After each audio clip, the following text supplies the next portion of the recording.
Bonjour à tous, bienvenue dans ce nouveau numéro de Into the Box, une émission Feel Good qui a pour ambition de vous présenter un certain nombre de personnalités du monde de la publicité et du marketing digital, de vous montrer comment ils vivent leur confinement, mais surtout qu'ils nous inspirent à travers leurs différentes réflexions sur le business, mais également sur un plan un petit peu plus personnel.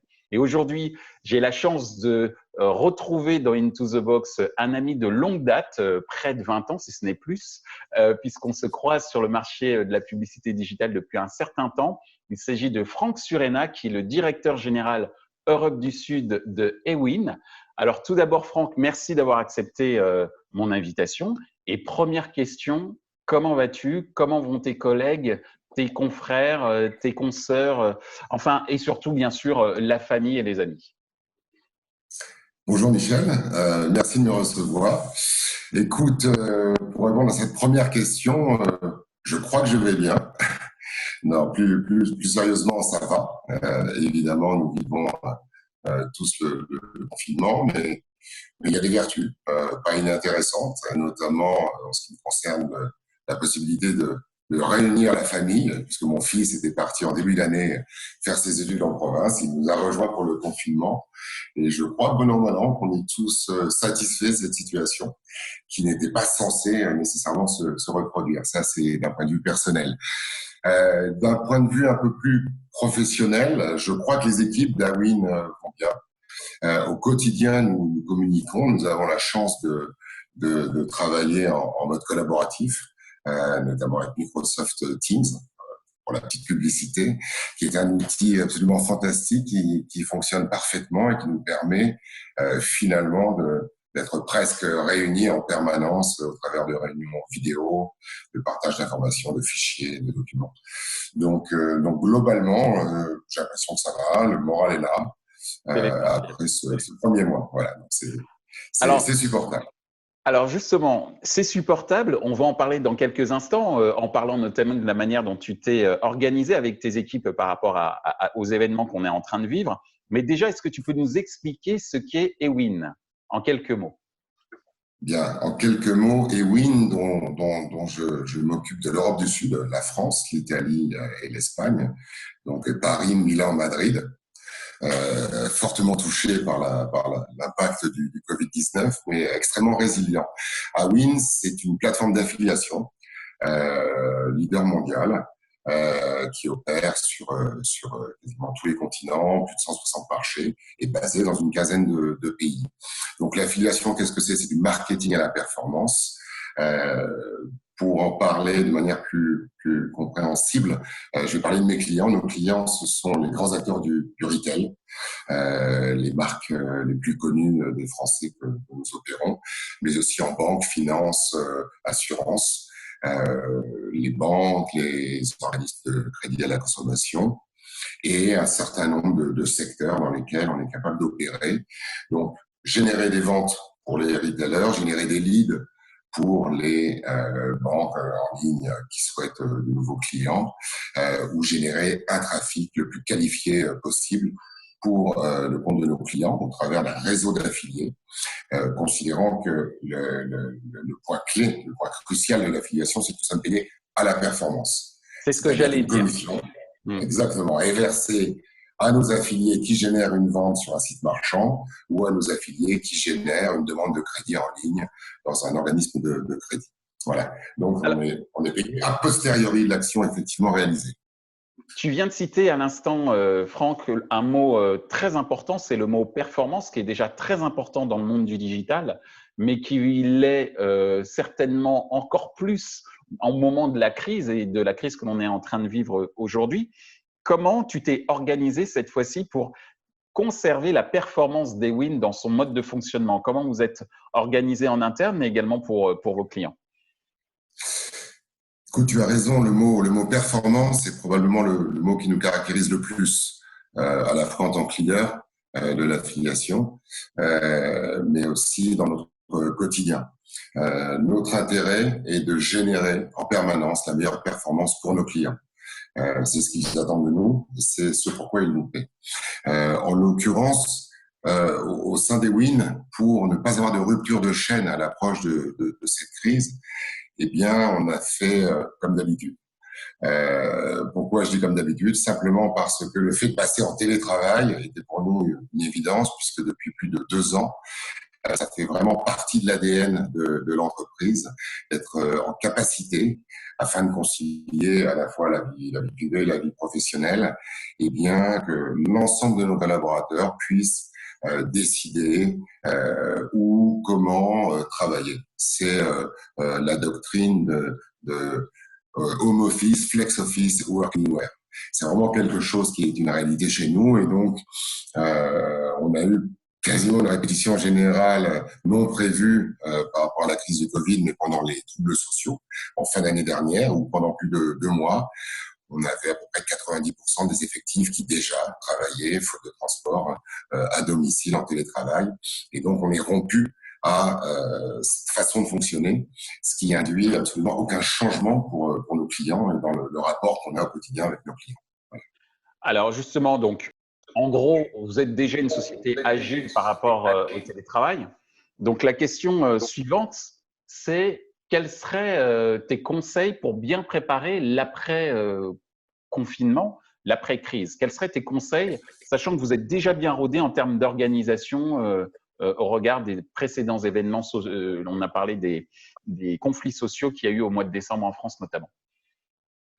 Ben, en fait, l'enseignement principal que l'on tire d'une telle période, c'est à la fois la capacité de concentrer nos efforts sur l'essentiel par rapport au business, également souvent aussi dans la vie privée, mais en tout cas en termes de business, de concentrer nos efforts sur l'essentiel et avec un peu de recul, d'être en capacité d'analyser que dès lors que l'on est capable de travailler en équipe, en confiance, que la qualité des liens tissés avec nos clients sont si forts que finalement l'ensemble des collaborateurs, qu'ils soient derrière leur poste de travail au bureau ou chez eux, eh bien, opèrent de la même manière, avec la même efficacité, avec la même implication, le même sérieux.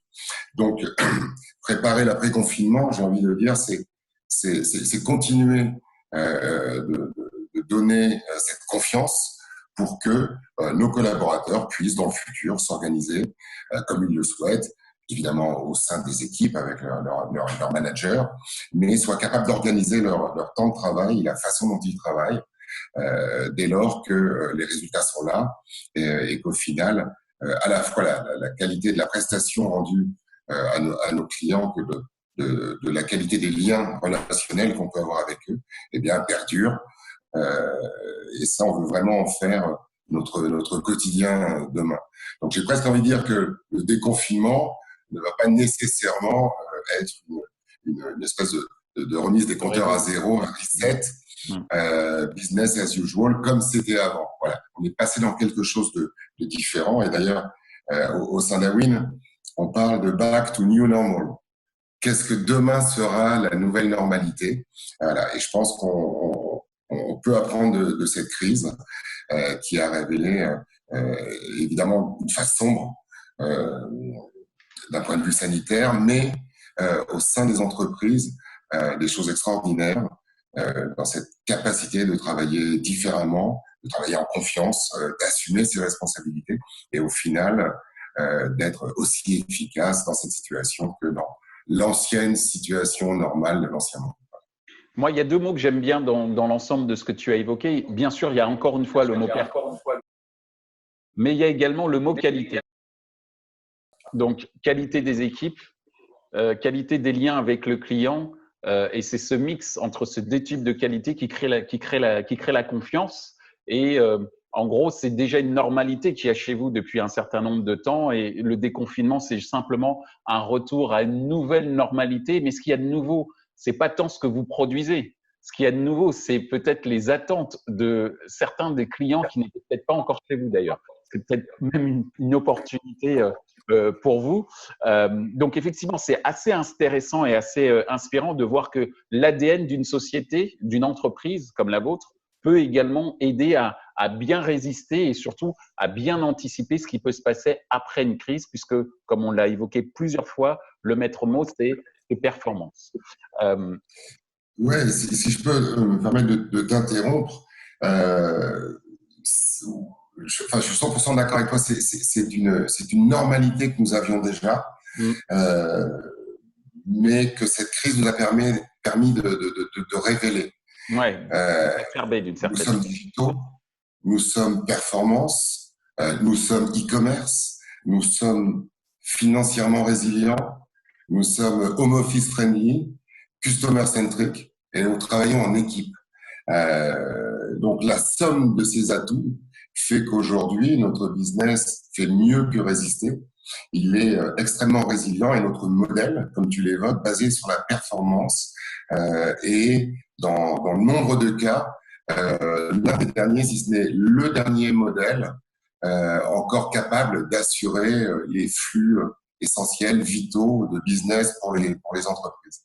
Donc, Donc, on est là aux côtés de nos clients, encore plus que d'habitude, et les résultats pour nos clients sont de très belles factures, globalement. bon, tu as fait une sorte d'anaphore. Nous sommes. J'ai juste envie de dire, si le marché veut résister, soyons iWin peut-être. Soyez oui, nous vous accueillerons avec plaisir. Alors, dernière question, parce qu'on en arrive déjà à notre dernière question. Qu'est-ce qui t'a inspiré ces derniers temps en termes de lecture, en termes de musique, en termes de films que tu as pu voir? Qu'est-ce qui t'a inspiré ces derniers temps? Écoute, ce moment spécial, très spécial que nous vivons, a tout de même des avantages certains. Euh, on s'affranchit du temps de transport, donc on a beaucoup plus de temps. On court habituellement par Mons et par Vaux en rendez-vous. Bref, on gâche de longs moments inutiles juste pour se déplacer. Et donc, avoir plus de temps, eh bien, ça m'a permis de me retrouver avec le cinéma, une célèbre plateforme que ma famille utilisait depuis un an et sur laquelle je n'allais jamais. Je crois que je rattrape le temps perdu, donc je regarde beaucoup de films. Sur quelle Ça, plateforme? une plateforme américaine lancée depuis à peu près un an.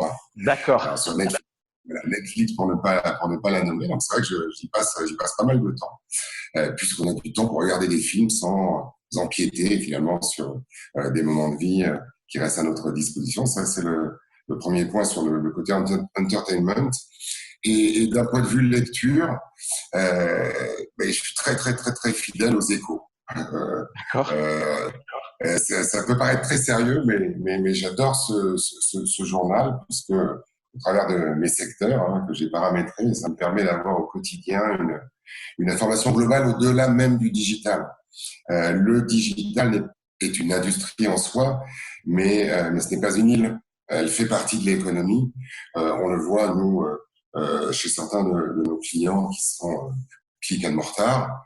Le digital vient bien s'insérer dans leur modèle global et aujourd'hui est là pour continuer à porter les volumes d'affaires. Et donc, ça me permet vraiment d'avoir une vision un peu plus en hauteur sur l'économie globale, en espérant évidemment que les mois qui nous conduiront à la fin de demain seront un peu meilleurs que ce que l'on peut voir aujourd'hui sur certains secteurs qui sont très impactés. Et signaler, puisque tu parlais des échos, qu'il y a une newsletter vers 17h, 17h30 qui est excellente. Merci vraiment, Franck, d'avoir pris le temps de répondre à mes questions.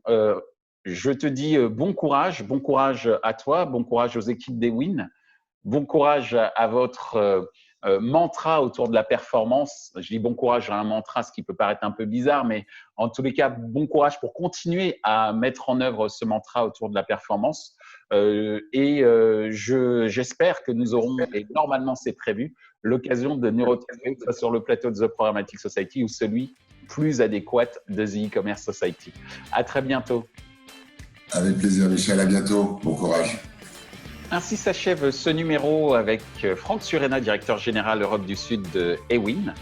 Ce qu'il faut retenir de notre entretien, c'est le fait de rester concentré sur l'essentiel. Et du point de vue de Franck, l'essentiel, c'est ses équipes, la qualité également de la relation entre ses équipes et l'ensemble de ses clients, et le tout au service de la performance.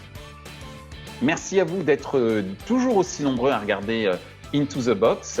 N'oubliez pas, comme le dit le réalisateur de cette émission, Nicolas Cattard, chaque jour qui passe nous rapproche de la fin du confinement. Prenez soin de vous.